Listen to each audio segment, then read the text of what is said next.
आवास घोटाले की जांच से नए भवनों में आ रही आंच अब आसानी से स्वीकृत नहीं किए जा रहे नए आवास। एक मामले की जांच के बाद बंद कर दिए गए अन्य मामले। एक दशक से रहने वाले झुग्गी वासियों को हटाने का निर्देश। झुग्गी वासियों ने कलेक्टर से लगाई गुहार। और वन विभाग ने दिया समूह को शहद निकासी का प्रशिक्षण। नमस्कार, बालाघाट लाइव के इस बुलेटिन में आपका स्वागत है। मैं हूं आपके साथ आकाश। अब देखते हैं खबरें विस्तार से। केंद्र सरकार की अति महत्वाकांक्षी प्रधानमंत्री शहरी आवास योजना पर अब गड़बड़ घोटाले के आरोप लगाए जाने लगे हैं। इन आरोपों की जांच की आंच योजना के तहत नए आवासों के आवेदनों पर दिखाई दे रही है। जानकारी के अनुसार योजना की शुरुआत में लक्ष्य को हासिल करने और वरिष्ठों के सामने अपनी कॉलर ऊंची करने योजना के जिम्मेदार अधिकारियों द्वारा रेवड़ी की तरह आवास मामले स्वीकृत कर दिए गए हैं। अब ऐसे मामलों की शिकायत हुई तो सख्ते में अधिकारियों ने दिखावे के लिए कुछ एक मामले में फर्जीवाड़ा करने वाले आवेदक की एफआईआर तक करवाकर उसे सलाखों के पीछे पहुंचा दिया। लेकिन अन्य ऐसे ही फर्जीवाड़े मामले की जांच वर्तमान में ढाक के 3 पात कर दी गई। वारासिवनी क्षेत्र के ग्राम गर्रा वार्ड नंबर 10 चमन नगर में एक दशक से रहने वाले झुग्गी वासियों को ग्राम पंचायत गर्रा के द्वारा हटाने का आदेश जारी किया गया है।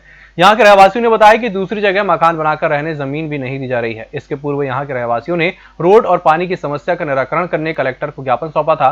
ज्ञापन सौंपने पहुंचे महमूद शेख ने बताया कि चमन नगर में करीब 10 साल से झोपड़ी बनाकर निवास कर रहे हैं। नवंबर 2020 में इस वार्ड में सीमेंट सड़क का निर्माण करवाया गया, लेकिन सड़क निर्माण कार्य में करीब 600 मीटर दूरी जहां लगभग 20 से 24 मकान है, रोड का निर्माण नहीं कराया गया है। वहाँ से मकान हटाओ बोलते हैं। कौन बोल रहे हैं? पंचायत से आदेश आए थे। कितने साल से रह रहे हो वहाँ पर? वहाँ तो हम कम 6-7 साल हो गए जी। 10 साल हो रहे हैं। 10 वर्ष खैर 10 हो गए।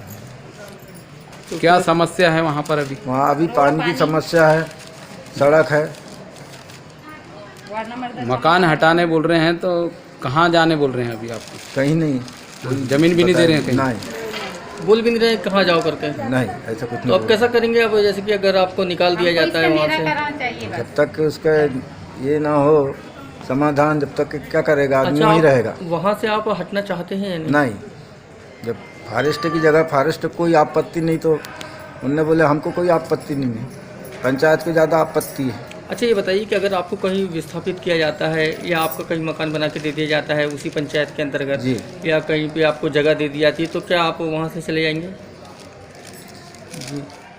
उत्तर सामान्य वन मंडल के वन मंडल अधिकारी उत्तर सामान्य बालाघाट के निर्देशन में पंकज शर्मा, परिक्षेत्र अधिकारी दक्षिण लामता शिव कुमार पंद्रे अध्यक्ष की उपस्थिति में शहद प्रसंस्करण केंद्र चौरेगांव में स्व सहायता समूह के सदस्यों को शहद निकासी बाबत प्रशिक्षण आयोजित किया गया। बुलेटिन में कुछ छोटे से ब्रेक का, जल्द हाजिर होंगे। हर घूंट सेहत से भरपूर, without sugar, without caffeine and with natural tea colour. Ayur Amrit herbal tea अपनाइए, जो हृदय के लिए रामबाण औषधि है। अब टी नहीं, सिर्फ आयुर अमृत हर्बल टी। ब्रेक के बाद एक बार फिर से आपका स्वागत है। लांजी थाना क्षेत्र के ग्राम पौसेरा में भूषा के नाम पर किसानों के साथ धोखाधड़ी किए जाने का मामला सामने आया है, जिसकी शिकायत लांजी थाने में कराई गई।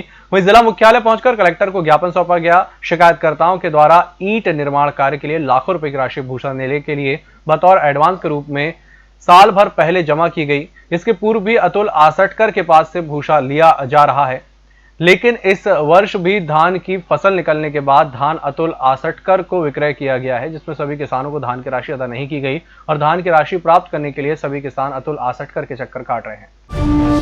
किसानों को उनकी उपज का वाजिब दाम दिलाने और उन्हें बिचौली और दलालों के शोषण से बचाने के लिए शासन द्वारा समर्थन मूल्य पर धान उपार्जन के व्यापक इंतजाम किए गए हैं। जिले में 16 नवंबर से समर्थन मूल्य पर धान की खरीदी शुरू कर दी गई है। बालाघाट जिले में समर्थन मूल्य पर 186 खरीदी केंद्र पर धान की खरीदी शुरू हो गई है। किसानों को एसएमएस के माध्यम से सूचना दी जा रही है कि वे निर्धारित अवधि में उपार्जन केंद्र पर धान का विक्रय करने लाएं। किसानों के धान की व्यवस्थित और मापदंड के अनुसार खरीदी हो सके, इसके लिए कलेक्टर दीपक आर्य के निर्देश पर क्षेत्र के धान खरीदी केंद्रों का सतत निरीक्षण किया जा रहा है। बालाघाट जिले के नवेगांव ग्रामीण थाना क्षेत्र के गोंदिया रोड आंजन वन के सामने हुई 2 बाइकों में आपसी भिड़ंत में एक बालक की मौत हो गई। वहीं 4 अन्य घायलों को सरकारी और निजी अस्पताल में भर्ती कर उपचार किया जा रहा है। इस बुलेटिन में फिलहाल इतना ही। नमस्कार।